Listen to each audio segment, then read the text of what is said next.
Chair of the Qualifications Committee, I'm calling the meeting to order. Again, I'm Michael Williams, the Chair of the Committee.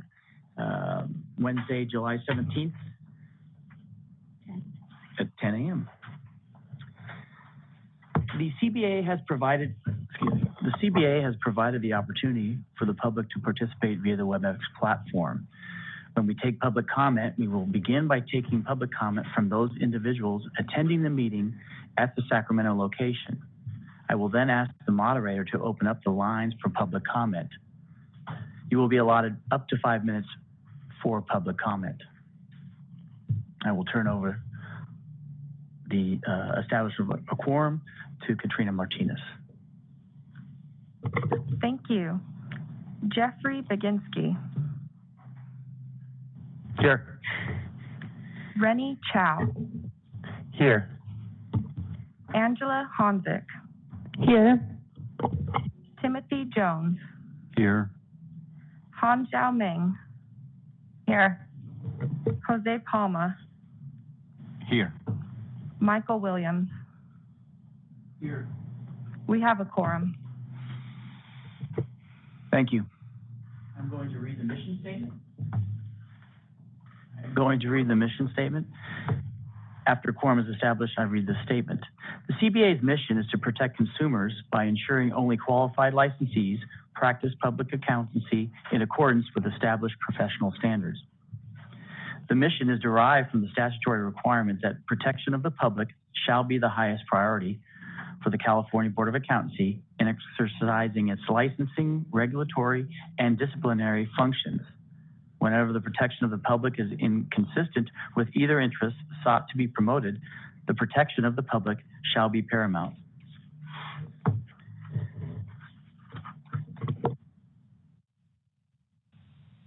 Go to agenda item 1. I'm welcoming Rennie Chow, CPA, to the QC. Rennie Chow has been a California licensee for 11 years. Member Chow was the Senior Technical Accounting Manager for Axelon Consulting, LLC in Mountain View, California. Welcome. This is Member Chow, so thank you everybody for welcoming me to this committee. I know that for me, it's been a number of years coming. I've been recruited by fellow board committee member Jose Palma for 3 years. So I think after much encouragement, I've decided to join the committee. So looking forward to working with all of you in the coming years as we work for the good of all CPAs. Thank you.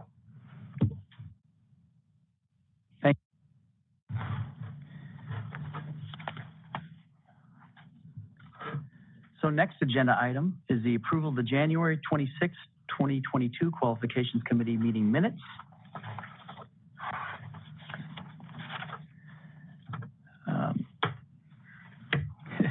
Does any member wish to make a motion?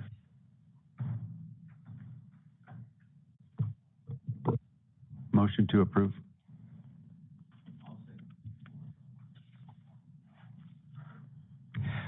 Tim approved the first, and Jose approved the second motion. What's to say our names? Are there any questions or comments from our members?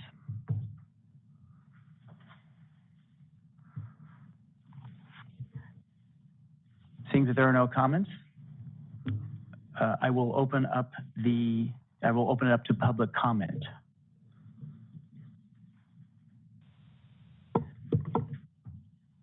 There is no one in the Sacramento room, so I will open for comment from WebEx. This is the moderator. The Q&A is now open. The instructions are on the screen. You can press on the question mark inside of a square to participate. Type in comment into the text field and send it to all panelists. If you call in, you can raise your hand by pressing *3. No requests have been submitted. Would you like me to close the Q&A feature?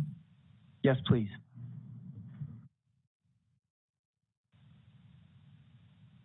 Katrina Martinez, will you please take roll? Okay. Jeffrey Baginski, Abstain, was not here.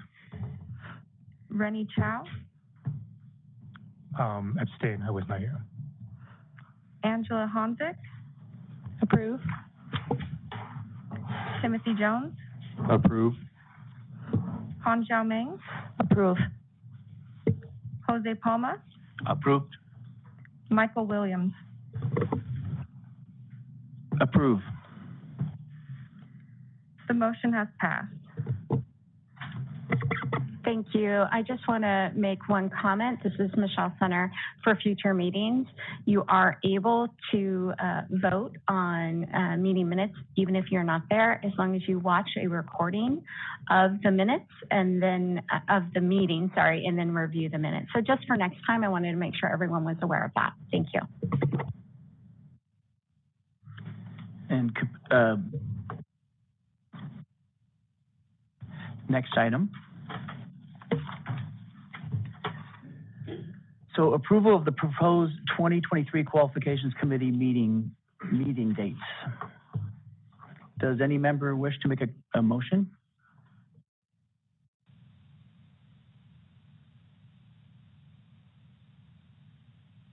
This is Member Jeff. I'll motion for approval. And anyone second? Second. Jeff made the motion for approval and Tim seconded that motion.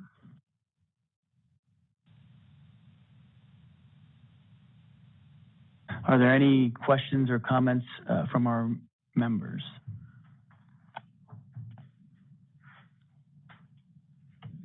Hearing no questions, we will close. Then we'll go to take public comment. I will now open it up to public comment.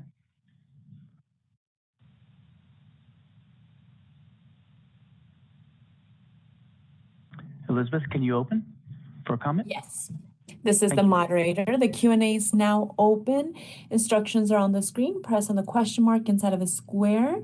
Type comment in the text field and send it to all panelists. If you call in, you can raise your hand by pressing *3. No requests have been submitted. Would you like me to close the Q&A feature? Yes, please. Katrina Martinez, please take roll.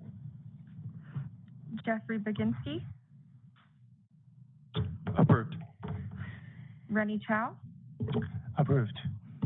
Angela Honzik, Approved. Timothy Jones, Approved. Han Xiaoming, Approved. Jose Palma, Approved. Michael Williams. Approved. The motion has passed.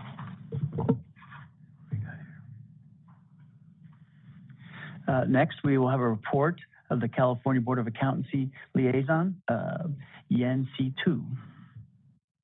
Thank you, Mr. Chairman.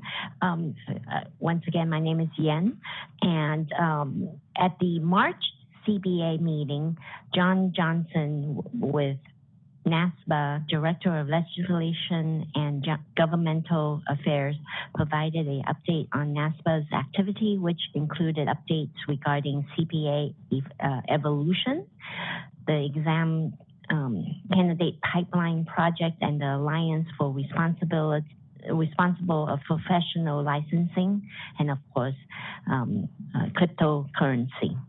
The CPA adopted its meeting date for 2023. You have it in your package, those dates. The CBA approved the 2022-24 CBA strategy plan, and you can review the strategic plan on the CBA's website. It was a debated plan, and the CBA members did a lot of work on that.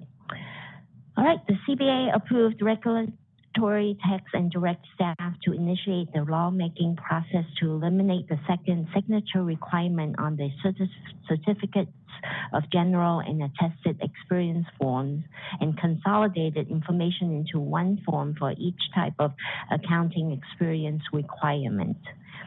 The CBA also approved, updated, and renewed regulatory text amending continuing education provisions regarding blended and nano learning. On that March meeting, the CBA also conducted its first in-person meeting for over 2 years for its March 2022 meetings, which was held in the CBA office in Sacramento. My first meeting in person, yay! At the May meeting, staff provided an update and demonstration on the CBA's new CBA's Connect application. That's the on the website application. The CBA Connect application allows CPA to renew their licensing online, including paying renewal fees and uploading continuing education information. Yes, we are now in the 21st century on our website. The CPA approved modified regulatory text regarding the definition of satisfactory evidence of education. The modified text addressed the Office of Administrative Laws concerns and clarified transcripts that can be sent by applicants, but the transcripts must be in an envelope that are sealed by the educational institution. The modified text also stated transcript could also be sent electronically to the CPA from the educational institute. Now, at the July CPA meeting, Jason Fox, Cal CPA's Vice President for Government Relations, provided a presentation regarding early entry in the accounting profession. It generated a lot of discussion at CPA meeting, and there was a lot of suggestions and input from board member on improving our pipeline to CPA profession. And any of you have any suggestions, don't hesitate to share with staff too. Mr. Ibarra provided a presentation regarding the CPA's oversight of the CPA exam pragmatic testing facilities. If any QC member would like to perform a site visit of a testing facility or participate in the secret shopper program, let Ms. Center know and staff will be in contact. Now remember, the secret shopper, you actually get to go through licensing as in sitting for an exam. They're not going to score you, so you don't have to worry about passing it or not, but it would be nice to actually go through it to see how the system works, especially the new exam and all the stuff like that. So if you have a time, probably only a few hours, there was a lot of discussion about that too at the CPA board meeting, and you don't actually have to sit through unless you want to. I cannot imagine anybody wanting to, but if you want to, you can sit through the exam. The CPA approved the mutual recognition agreement to recognize the member of CPA Ireland as having satisfied California's examination requirement upon successful completion of the International Qualification exam.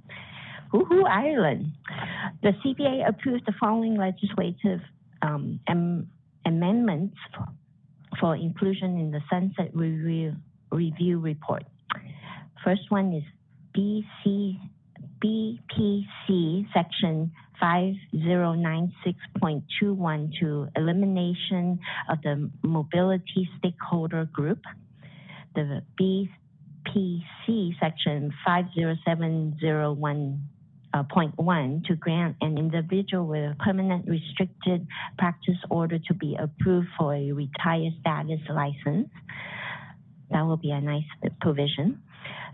BPC section 5018 and section 5093B1A to remove reference to requiring physical mailing to and from the CPA. BPC tongue twister there, Section 5093 and Section 5094 to update CPA references for educational accreditation agencies consistent with the Code of Federal Regulations. This is the boring part of my report.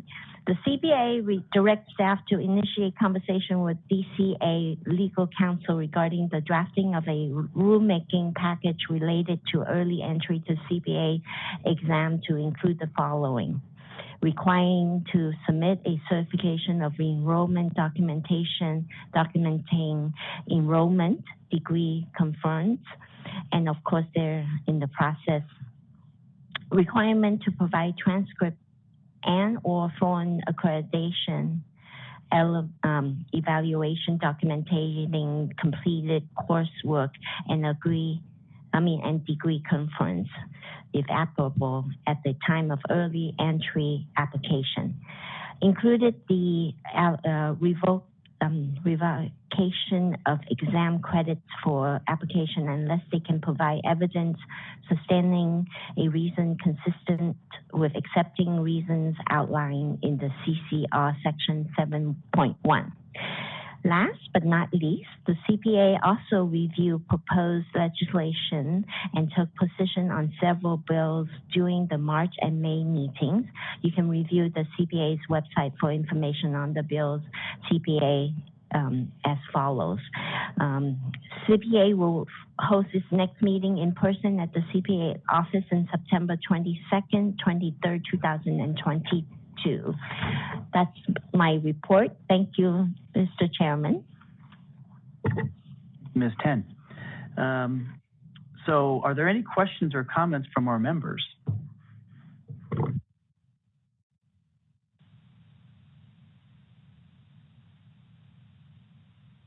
Hearing none, I will open it up to public comment. Elizabeth? This is the moderator. The Q&A is now open. The instructions are on the screen. If you would like to participate, click on the question mark inside of the square and type comment in the text field and send it to all panelists. If you called in, you can raise your hand by pressing *3. No requests have been submitted. Would you like me to close the Q&A? Thank you. So next I will turn over to Michael Lieberman. Thank you, Chair Williams. Good morning. My name is Michael Lieberman. I'm a manager for the initial licensing unit. I'll begin with item 4A. Please find attached the licensing activity report, or LAR, covering July 1st, 2021 through May 31st, 2022. This report provides an overview of activities in the licensing division that was presented to the board last week. Staff continue to work diligently to meet the CBA's priority to process all complete initial CPA license applications within 30 days of receipt. Currently, the average processing time is well below that target at only 12 days.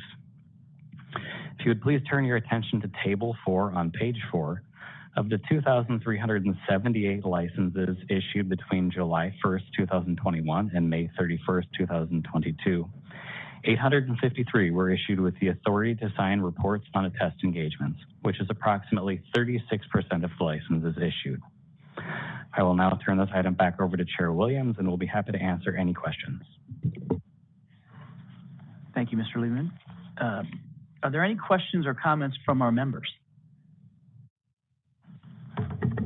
This is Member Jeff. I just had one question as I was looking at this from by looking at the initial licensing and the renewal, it seemed that the 21 to 22 always decreased, but then there's a table, I think it's the total population for the fiscal year. It shows that the count actually increased to about 65,000. So I'm just trying to understand that difference. You want me to take that? Yes. Okay. Remind me which number the population table is. Okay. So if you look down, we do have a couple footnotes for the record, Michelle Sunner. I didn't follow my own directions, did I? There are a couple footnotes related to the population table. I'll also inform you that we did do some changes to how we pull our data, so that instead of using kind of a generic pool that we used to get from the Department of Consumer Affairs, we now have something more customized for us. And so we're able to be a little more precise in our population reports than we were in the past. So I would not read that population table to, I wouldn't interpret it to mean that there's been this large increase or decrease when you compare this year to anything prior. Okay. I think it's really more just how we've been able to be more precise and accurate. Okay. No, I appreciate it. Thank you. Are there additional questions? Hearing none, I will open it up to public comment. This is the moderator. The Q&A is now open. The instructions will be on your screen in just a moment. If you would like to participate, click on the question mark inside of a square and type comment in the text field and send it to all panelists.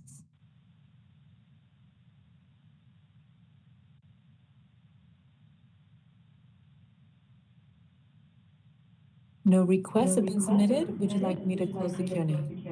Yes.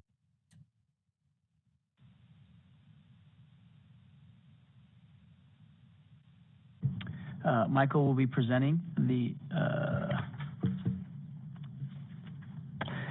Thank you, Chair Williams. Item 4B covers QC subcommittee meetings. Since the last public business meeting, the QC held virtual subcommittee meetings on January 26, 2022 and April 27, 2022. Of these 16 total appearances, 13 were Section 69 reviews and 3 were personal appearances. 12 applicants were recommended for approval and 4 were recommended for deferral. The CBA agreed with the QC recommendations in all cases. I will now turn this item back over to Chair Williams and we'll be happy to answer any questions. Thank you, Michael. Do we have any questions from the committee?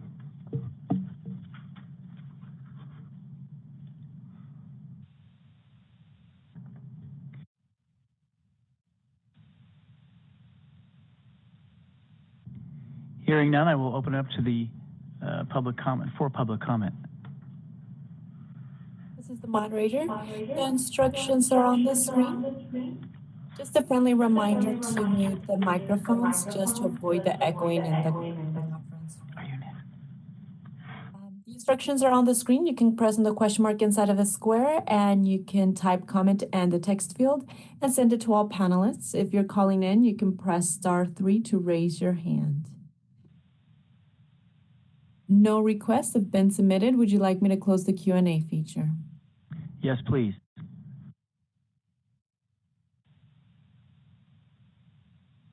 Now we will have Michelle Center present. Thank you. For the record, Michelle Center, Licensing Chief. I'm presenting on agenda item 4C, and all of you need to get your vocal cords ready because this is going to be a discussion. All right. We're going to be having a discussion regarding gathering your input so that we can provide it to the board's CPA Experience Requirements Task Force. And for short, we call that CERT, that task force.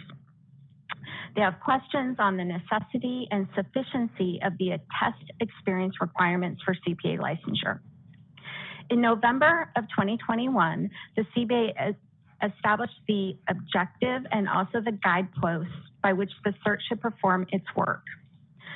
The board directed CERT to use the following question as a guide to evaluate the experience requirements for CPA licensure.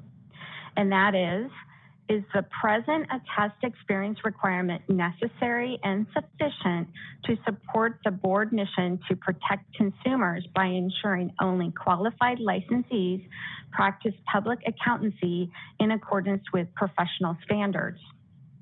Depending on the CERT's recommendation to this question, it would necessitate that one of the following occur. Develop a method to eliminate the attest experience requirement, including what backstops would be put in place to offset the elimination of the attest experience requirement. Or provide recommendations to the board on how to address the policy issues raised by staff at the November 2021 meeting, including any additional policy issues identified by the board, CERT, or staff. The board directed CERT to use the following questions during its decision-making process. What is the problem the board is attempting to solve? Who will be impacted and how will they be impacted? How will the final outcome further the board's primary mandate of consumer protection? The CERT has met twice so far, and the information discussed at those meetings is provided on page 2 of the agenda item. The current requirements for CPA licensure are detailed on pages 4 through 6 of your item. The CERT has requested input from the board advisory committees, including EAC, PROC, and QC. It is important to understand the request from the task force. The input being sought by CERT relates to the necessity of continuing to require applicants that are seeking the authority to sign reports on attest engagements to complete an attest experience requirement. QC members should focus on the board's consumer protection mission to protect consumers by ensuring only qualified licensees practice public accountancy in accordance with established professional standards. Does an attest experience requirement support this mission, in essence, is the question. QC members should consider the question from their perspective as a member of the QC when providing input today. Based on the input received, staff will compile this input and work in consultation with the QC chair to report back to the CERT at its next meeting in September. At this time, I'm going to pause because we're going to have this conversation in 2 steps and welcome QC members to provide the requested input on the necessity of requiring a test experience for applicants seeking the authority to sign reports on attest engagements. I'm going to point out that this question is not specific, this is very important, to the current attest experience required, but instead is a general question related to whether an attest experience requirement is necessary. So I'm going to pause here. I'm going to point out that we are not required to have consensus. So we will be reporting back input and feedback that you are providing to CERT, but we are not taking a vote. We don't have to all come to an agreement on it's necessary or it's sufficient. I do want to make sure that during this pause, when we collect feedback from members, we are focusing solely on necessity. If anyone has a question to start off about what I mean by necessity in general and not our specific requirement, it would be good to kind of start off there so we're all on the same playing field. So does anyone have any questions on that? This is Member Jeff. I do. I guess I just want to make sure I understand too, like what specifically we're trying to accomplish with the conversation. Because to your point, I don't want to go down the whole of, well, we should do this instead of this, because that's not what you're looking for. In that general sense of, is a experience required, what additional, I guess, items are you looking for besides yeah, it should be? So right now we have, for example, 2 experience forms that an applicant can submit. They can submit a general form, which has no place for their supervisor to provide specific information on whether or not that particular applicant has met a certain standard or not. It's just a general. And then you have a second one, which is for those with a test experience, which not only has hours in specific areas, but also has information related to that supervisor's opinion of whether or not they have met standards in various areas. So imagine, if you will, a world in which you still had two different forms. We'll use the word forms, but we don't know necessarily for this first conversation about necessary what is on that second form, right? It could look like what it looks like today. It could look like what it looks like today, but with more hours. It could have completely different questions on it. It could have no questions on it and just hours. It could be something very, very different, but it is separate and specific to experience related to a test that you would need in order to sign a test engagement report. So does that help clarify? I know it is a little abstract.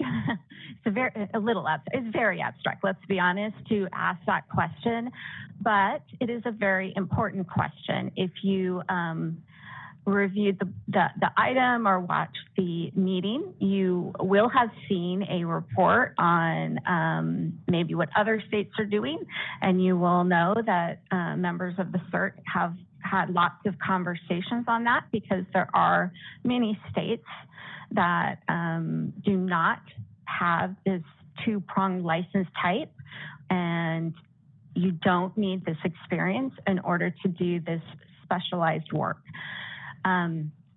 So that's the first question. And you are right, I do want something more than just, yes, it's necessary. An example might be of something you might provide would be, from my experience on this committee, I hear things like X, Y, and Z that make me feel like it's necessary. Or my experience on this committee, I've interviewed people even with the minimum number of hours, and I don't believe, or I do believe, whatever you're expressing, that they would meet that mission of being able to go out and do this work in a way that protects consumers in California. So those are some examples. Anything specific is also helpful. Even though I'm not asking for sufficiency right now, you can imagine that if that question is then taken up by the committee, specific instances that you might provide them might give them some direction on any recommendations they may have regarding any changes that they might make. So an example might be, you know, we have all these areas, but really it's just that, I'm making this up, not a CPA, it's just that planning section, and that's really important. And as long as they have that, I think they would meet the consumer protection mandate. Making it up, I'm just providing examples. Does that help everyone in terms of the type of conversation I'm hoping we can engage in? Yeah, hi, this is Jose Palma. You know, since I started in 2015, it took almost until last year, I believe, the Form E, the test was changed because we proposed to be changed at the time. At the time there was a lot of confusion between how the applicants were doing their answers. If it was, I believe, the planning and the preparation of the work papers was combined. I don't remember which one of those two. So there was a lot of confusion between themselves. And it took a long time for us to get to the point that we are right now. And now you guys want to change it again, or you are proposing to change it again. And my question is why? Okay, so let's pause there. So there is no proposal on the table. No proposal on the table. So and I think there's some background in your item, but let me provide you a little bit more background so that you know why we are here today. There are policy issues that currently exist that we need to address if we continue to have the attest experience requirement. And that's just a given. And prior to going down this road of how might we address those issues, the board made the decision that we should first, review, because there was a review done many years ago, several, maybe I shouldn't say many, by a similar task force to CERT. And it was time for us to take another look at that and make sure that we are still in agreement with that prior to taking on the questions of the policy questions that we have. And I will give you one example. There's more examples in the item, but here is one example that I think particularly members of this committee will understand. So we have individuals that maybe have been in the profession for many, many years. They have their general license. Maybe they are partners. Maybe they own their own firm, and they now want the attest authority. Because they have no supervisor, they have no current means of doing that. And so that is one of the issues that we are seeing. It's one of the questions that we frequently get within the office. And so if we make this determination, and I'll go back to what I just said in a moment. But if a determination is made that an attest experience requirement continues in California, then we also need to address, is there a pathway potentially for those individuals in that particular circumstance? Okay. Let me go back, because I said something that if a decision is made, and I want to make sure I clarify who has the authority to make decisions in this case. So the requirement of having having a test authority is in law. So CERT, our task force, makes a recommendation to our board, and then our board considers that recommendation, and then the board determines what they think is best. Now, if the board determines that it is necessary to keep it, then that does not require a law change unless the law is to change what it is. Maybe it's not sufficient by some means. But those decisions then go to the legislature because it is in law. So ultimately, this process that we're doing, if any changes are recommended, actually will go into some proposed legislation. So I want to make sure that we all understand the authority of the various entities that are involved. And I'm looking to member 2 because I want to make sure that I'm representing the board meeting accurately. And if you have anything to add, member 2, please feel free to give me a little wave and I'll open it up to you. But I do want to make sure it's very clear. No one is proposing anything right now. No one's proposing that we eliminate it, that we keep it. I am going to be repeating back to many of you what I hear you saying to make sure that when the chair and I go back and come up with how we're going to present this feedback to CERT, we are true to your feedback. So, Member Palma, am I accurate to make the statement that you believe that there has been progress made in our current experience form when we made that change to provide additional direction to supervisors in the most recent experience form? We were in the pandemic, and a lot of times we didn't get to meet people. But yes, it's clear for some of the applicants now that they can actually say, yeah, we spent so many hours on this, so many hours on that. It's a lot easier for us to review as well. Okay, thank you.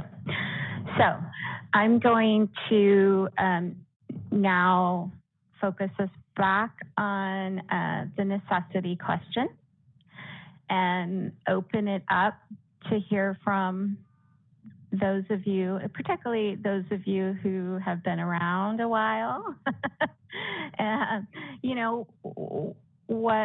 What are your opinions as a QC member that have had these interactions with applicants as well as firms, and how do you relate that back to our consumer protection mission when you think about necessity?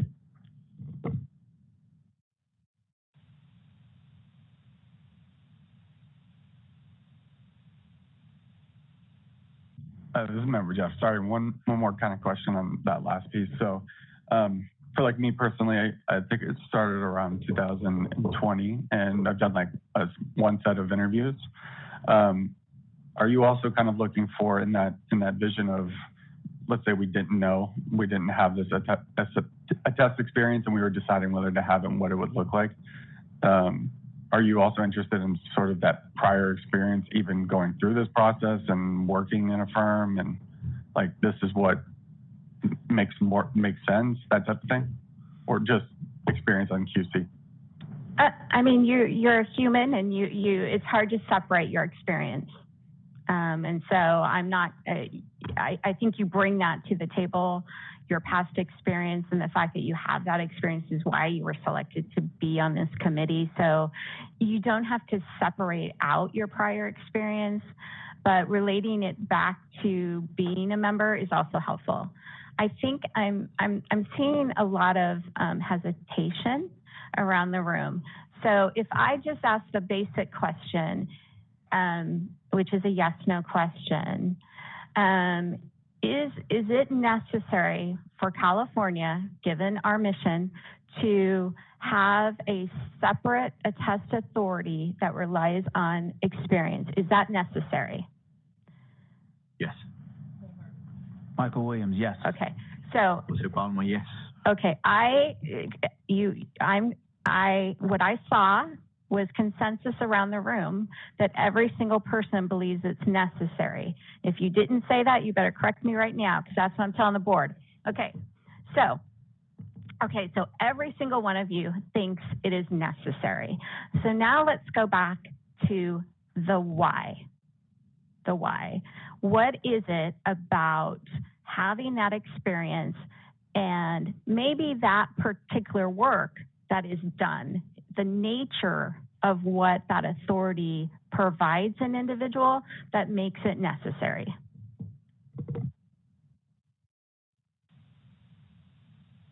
This is Member Jeff. So my thoughts on that is, from an attest experience point of view, it's a very specific type of work in that from an audit perspective, you have to go into a company kind of looking at risk, materiality, how to plan an audit, that type of stuff, doing procedures.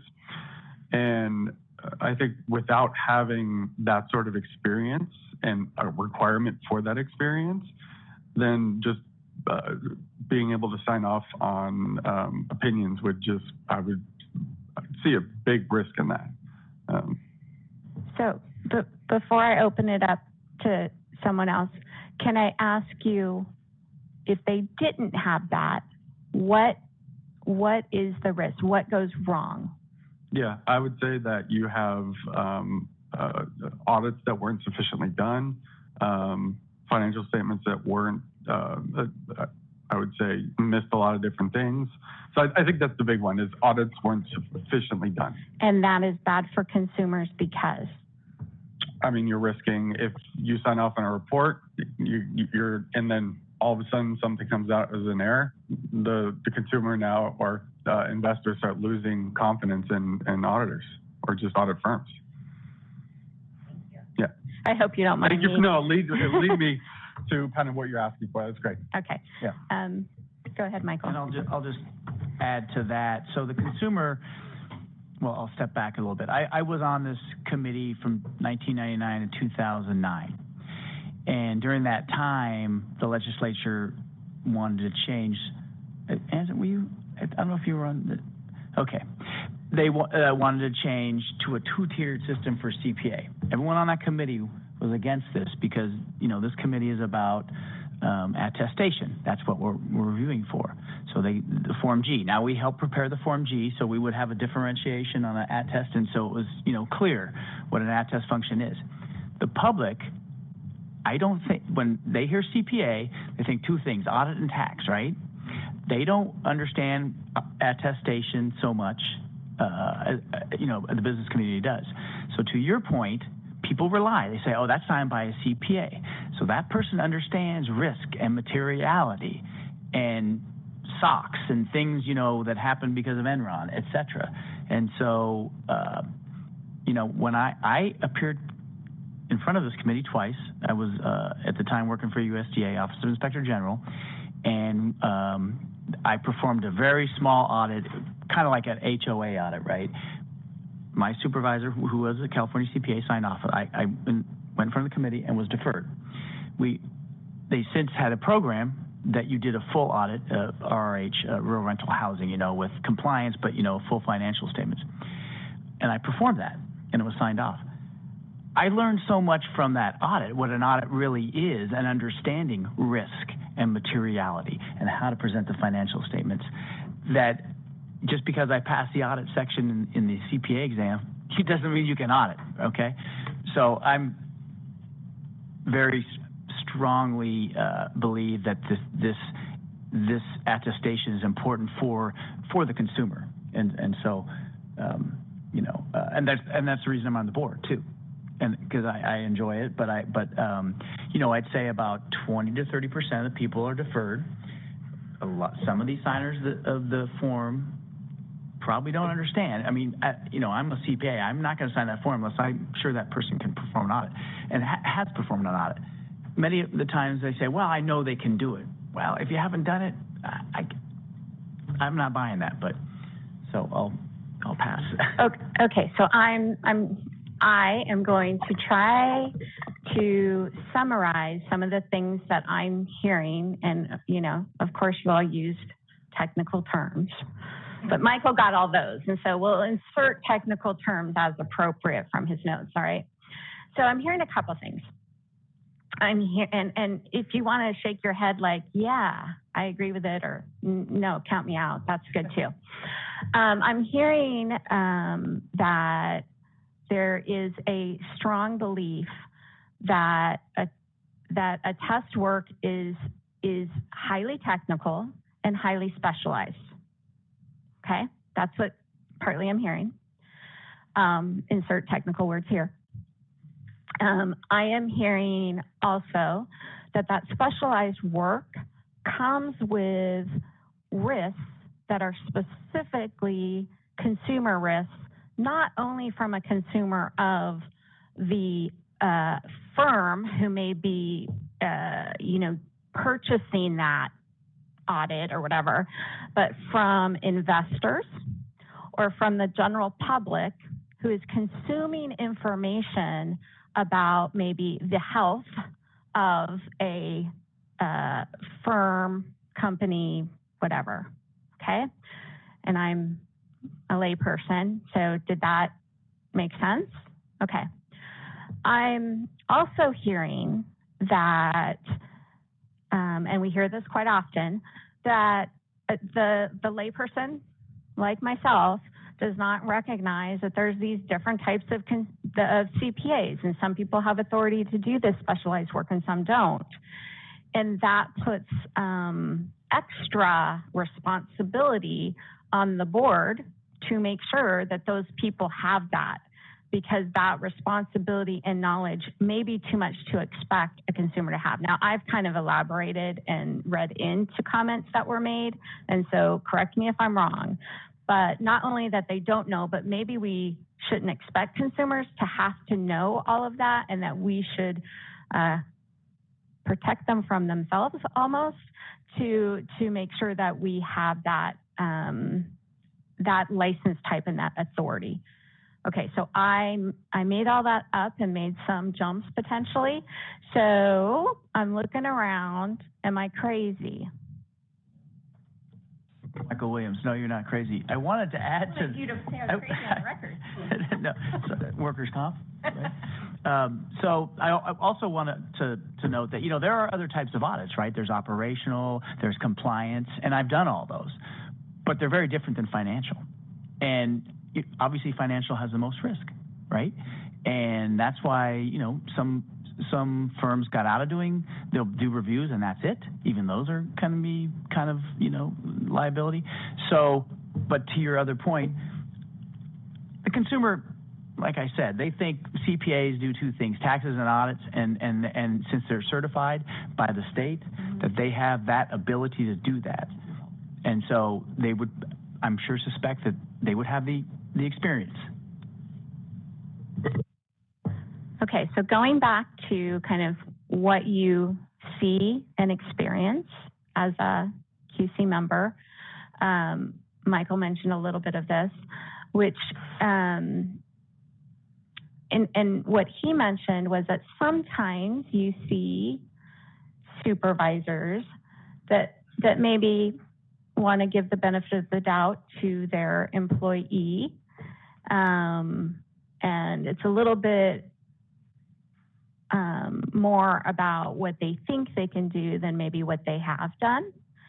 And if that is something that, you know, you do see periodically, I think that's also important to note, because it does show also the importance of why we have this committee and why we have these interviews with applicants and firms as a second level of review.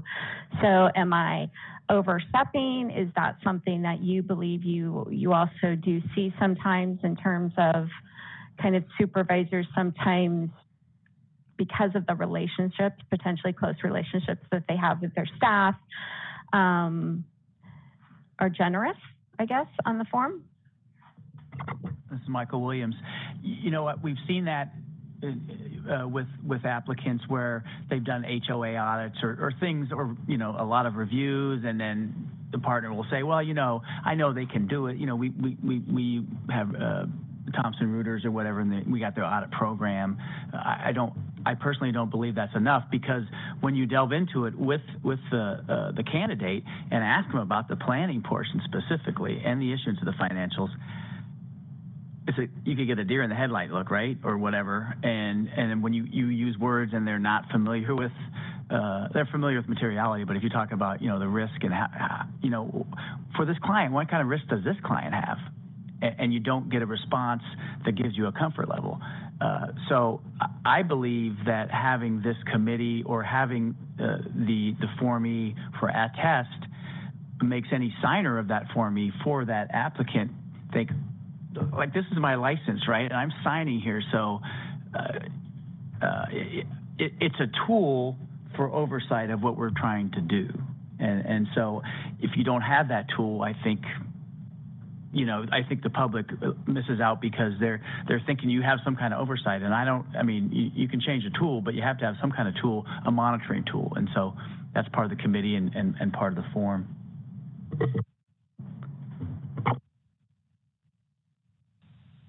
Thank you, Chairman. Not being a CPA, I want to attest to the comment that is made regarding the fact that consumers in general do not realize being an auditor is very much specialized, in other words.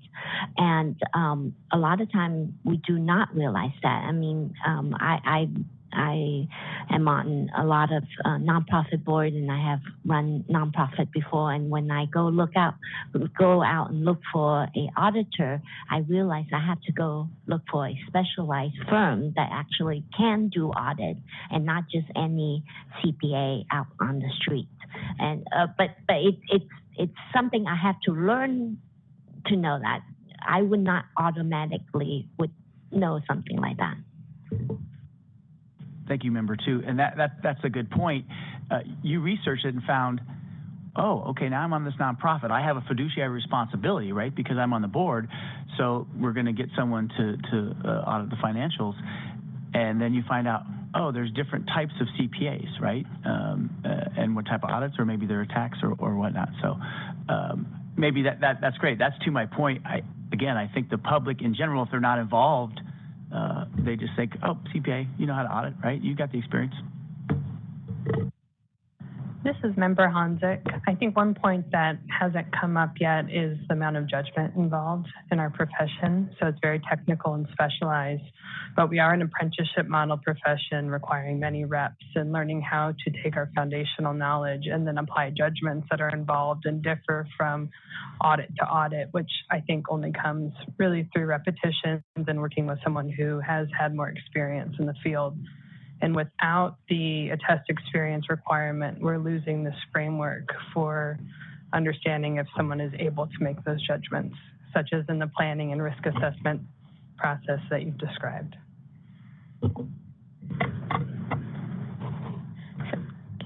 One last comment, and then I think we'll go. Yeah, we'll go to Part two. Question two. Is that whole Enron thing? Those were this is a major firm, right? And you've got CPAs and everyone. But I think that opened up the public to you kind of have to monitor the profession.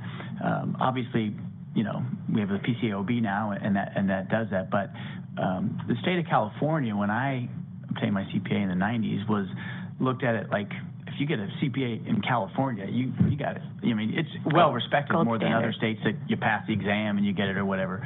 I think we need to keep that still because I still think we have that type of respect from other states. And then please go with the second question. Okay. So while not everyone spoke, I do want to just kind of mention for the record that everyone was nodding affirmatively, and so I believe that what was expressed, at least from what I can tell, was agreed to by everyone.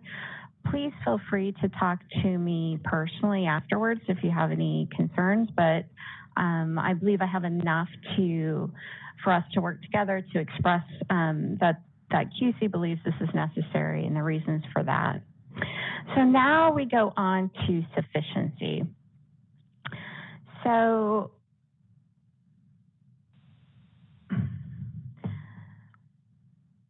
let me read this for a second. Okay, so sufficiency refers to any aspect of the current attest experience requirement, including the 500-hour minimum that we have, right?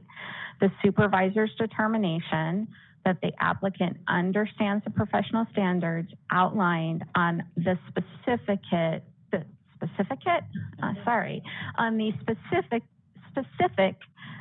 attest experience form that we are currently using, right? So we're looking at our current form, our current requirements, and we are saying, is that sufficient? And I know it's really easy to say, well, is the 500 hours, but it's not just the 500 hours.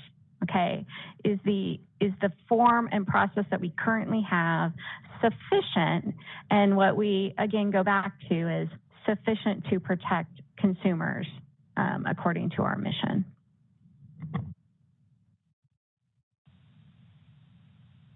It's Michael Williams. I do.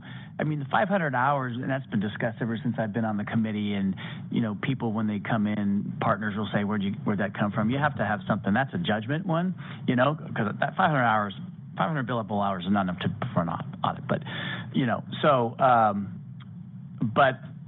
as Jose mentioned earlier, that something we found with signers was the billable hours and then the comments, right? You're talking about that. So I think the form is a lot more clear now. And for me, of course, now the newer ones, I've been doing this for that form, been doing that for a long time. So I understand it, and I'm a creature of habit. But I think it does walk you through how an audit works, right, from beginning to end, and you can focus on what you need to. So I like the form. Is that maybe I ramble too much, but is that what we're looking for? So I think that's fine, and you can perfectly say that what we have is sufficient. Sometimes when I have observed different interviews, I feel like you guys sometimes focus on very specific parts of that form that make me feel, as an observer, that you find those areas more potentially important than others. And if that's the case, I think now would be the time for you all to express that, because there could be, if there could eventually be recommendations, whatever it is, Section 1, let's say, that is so important that, yeah, I'm okay with 500 hours, but you better at least have 50 in that. I don't know. I'm just making that up. But what I'm saying is that if there are specific parts of that form, even if you're saying I like the form, I think the areas of the professional standards that are in there are important. If there are certain areas that are more important than others, you can express that now. This is Member Hanzik. So my first thought is the 500 hours I don't think is an adequate bar. I know it's quite common for our audit professionals in public accounting to have certain chargeable hour goals, and 500 hours is less than half a year at the firm I work at. And in that time, it's very unlikely that those professionals will be encountering adequate time in planning and risk assessment and then preparing full disclosure financial statements, which are 2 of our 4 categories of experience, and I believe to be important categories. Go ahead. I'm sorry. This is Member Jose. So I feel pretty old because when I started in the 80s, my requirement was 2,000 hours in order to apply for the CPA exam, and that was a requirement that we have to fulfill at least in 2 years.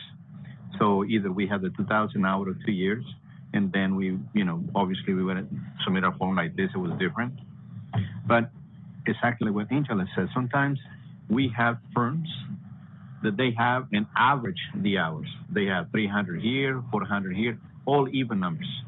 And we know that those hours were not properly accounted for.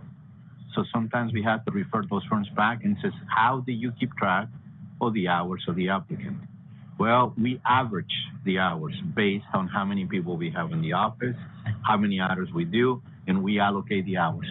Most of those times we send them back, well, at least the ones that I have done, we send them back because it's not appropriate to know how many hours they actually work, right? And on top of that, the candidate doesn't know exactly what you were saying. Sometimes we throw things to them and they kind of look like, yes. So that is my take on this. I think that this is sufficient, but it has to be subjective. We all have to have our own evaluation, right? You guys do the work first, and then you pass it on to us. So then we have to evaluate, but this is like the ones that we're going to see today. This is Member Jeff. I agree with both comments there, and I think the other piece, for me, what's like really important about this form, in which I agree is more than sufficient, but I think it's getting candidates that understand the concept of an audit, what goes in an audit. Anybody can say, here's 6 procedures for cash, go and do them.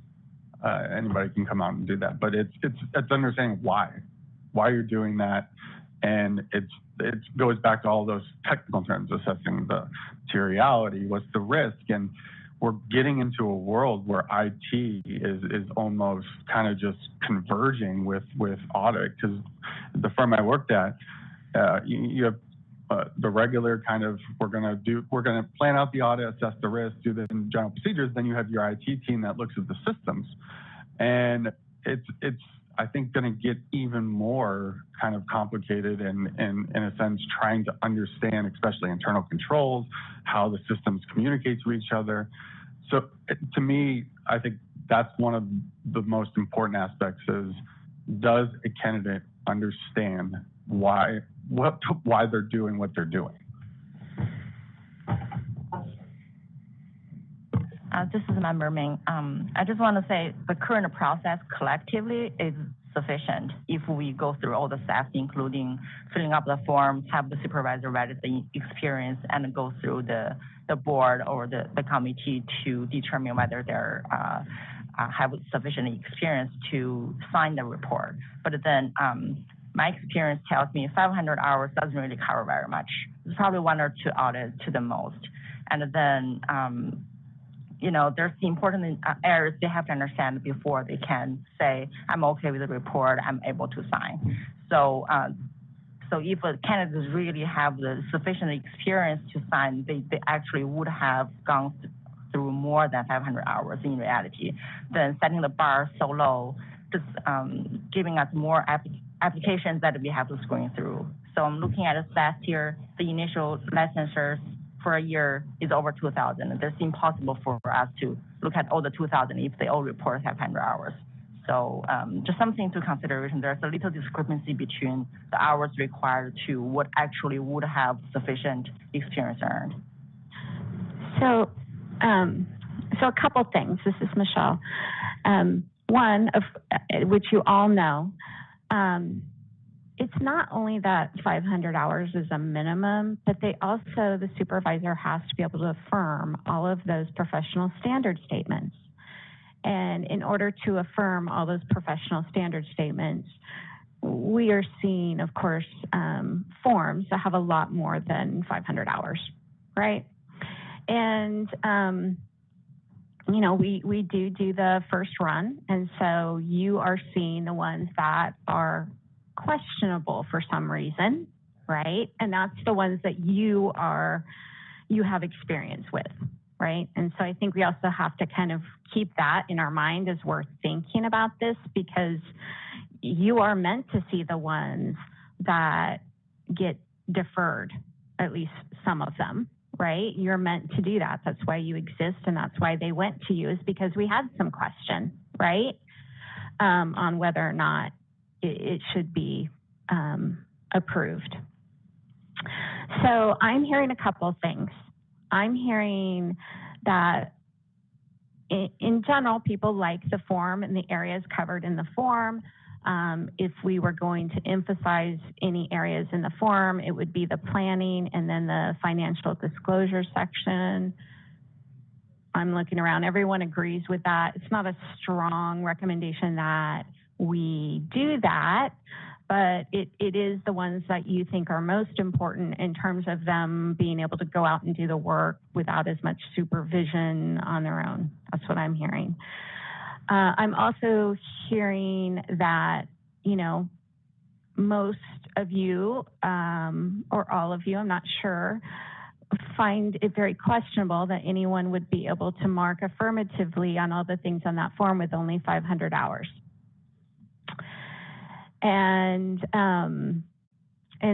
But since that 500 hours is also coupled with having to answer yes on that form, then maybe the form's okay, but really you have a hard time believing that someone has the experience with only 500 hours. That's the feeling I'm getting, and I'm seeing nods yes. I'm also hearing that, you know, we need to make sure that we communicate and get forms that represent actual hours worked, and that sometimes we're not seeing that. So, you know, when we see that, we say, are you sure you want to submit this form? And if they say yes, we're like, congratulations, you get to go see QC. So we do recognize that is something that happens. And also when we talk about sufficiency, there has been just some general comments that there are definitely individuals that have everything, all of the minimums, okay, that you see, that you do not feel comfortable with providing that level of authority and meeting the mandate of our mission. I don't want to put words in anyone's mouth. Okay, so I feel like I've gotten enough member feedback, and if you want to open it up to public comments, Chair. Yes, I will now open up to public comment. Please, Elizabeth. This is the moderator. I'm opening up the Q&A. The instructions are on the screen for your reference. If you would like to participate, click on the question mark inside of the square and type comment in the text field and send it to all panelists. For audio only, for those calling in, you can press *3 to raise your hand. No requests have been submitted. Would you like me to close the Q&A feature? Yes, please, Elizabeth. Thank you. Our last agenda item is closing business. Agenda items for future qualifications committee meetings. And I believe this is for the members to comment on anything that we would like to address at our next QC meeting. Member Jones, two things. One is, what are we doing to fill vacancies, and or what more should we be doing to fill vacancies? I think we've got 4. And then 2 is considering maybe a template or something of that nature that provides a roadmap that facilitates more consistency during our applicant review process. Some things I'm thinking of is like, you know, maybe it's a questions type template that at least gives some sort of a foundational tool for panelists, and maybe even some guidance such as there's typically, you know, the applicant and then there's a supervisor, and we're really looking for the applicant to respond to the questions. And oftentimes the supervisor is doing 90% of the response. And so for our comfort, we should know that the applicant is able to represent the work that they've done. And so just thinking through maybe some opportunities there to provide greater consistency. Thank you, Tim. Member Tim. And I will now open it up for public comment. This is the moderator. The Q&A is now open. The instructions will be on the screen shortly. If you would like to participate, click on the question mark inside of the square, type comment in the text field, and send it to all panelists. If you called in, you can press *3 to raise your hand. No requests have been submitted. Would you like me to close the Q&A feature? Yes, please, Elizabeth. Thank you.